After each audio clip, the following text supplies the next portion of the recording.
Hai, assalamualaikum warahmatullahi wabarakatuh. Perkenalkan, nama saya Destianika Putri. Di sini saya akan menjelaskan tentang psikologi individual dari teori Alfred Adler.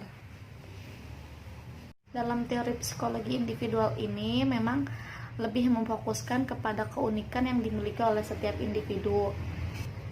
Individual psikologi ini mempunyai arti yang sangat penting sebagai cara untuk memahami sesama manusia. Aliran ini memang tidak mementingkan perumusan-perumusan yang teliti, melainkan dengan lebih mementingkan penyusunan petunjuk-petunjuk praktis untuk memahami sesama manusia. Menurut Adler, fenomena psikologi yang dialami oleh setiap manusia itu berbeda, namun bersifat konsisten antara satu sama lain. Menurut Adler, manusia itu dilahirkan dalam keadaan tubuh yang lemah. Kondisi ini yang dapat menimbulkan perasaan inferior dan juga ketergantungan kepada orang lain.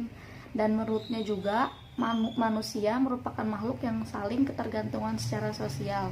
Perasaan bersatu dengan orang lain berada sejak manusia dilahirkan dan menjadi syarat untuk kesehatan jiwanya. Ada juga tujuan dari teori psikologi individual ini. Yang pertama itu kayak untuk mengubah cara hidup yang salah, meningkatkan keberanian, mengurangi perasaan inferior yang dialami sama klien, serta mendorong perkembangan minat yang dialami oleh klien. Hal ini memang tidak mudah karena klien berjuang untuk mempertahankan keadaannya. Ada juga tahapan dalam melakukan psikoterapi, dan ia menggunakan dua cara. Yang pertama itu menggali masa lalu, dan yang kedua itu melewati analisis mimpi. Yang pertama itu ada menggali masa lalu. Adler berpendapat bahwa masa lalu seseorang itu konsisten dengan gaya hidupnya sekarang. Oleh karena itu, ia berusaha mengungkapkan faktor penyebab gangguan jiwa dengan mempelajarinya lewat dari masa lalu orang itu sendiri. Dan yang kedua itu ada analisis mimpi. Menurutnya, gaya hidup seseorang juga bisa terekspresikan lewat mimpi. Menurutnya, mimpi adalah usaha dari ketidaksadaran untuk menciptakan suasana hati sesudah bangun nanti. Nah, dalam psikologi individual ini juga terdapat beberapa kekurangan dan beberapa kelebihan yang ada. Salah satu kekurangannya itu adalah penekanan yang berlebihan pada pandangan nilai, terlalu menekankan tanggung jawab keterampilan diagnostik konselor, dan juga meminimalkan faktor biologis dan riwayat masa lalu.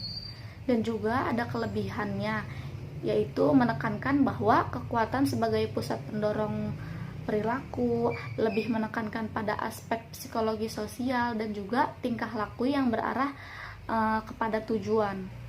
Alfred Adler adalah seorang dokter, psikolog, dan juga terapis. Sekaligus ia pendiri awal aliran psikologi individual ini. Ia lahir pada tanggal 7 Februari tahun 1870 di Rudolfsheim, Wina. Adler mengembangkan pendekatannya ini sendiri, dan akhirnya psikologi individual ini dicetuskan pada tahun 1912. Selanjutnya ada contoh kasus, ada seorang remaja perempuan yang duduk di bangku kuliah, usianya sekitar 20 tahun, sebut saja dia dengan inisial P. P ini memiliki konflik dalam memilih keputusan untuk masa depannya. P adalah anak yang biasa melakukan segala hal sendiri. Masa kecilnya, P dikenal sebagai anak yang manja.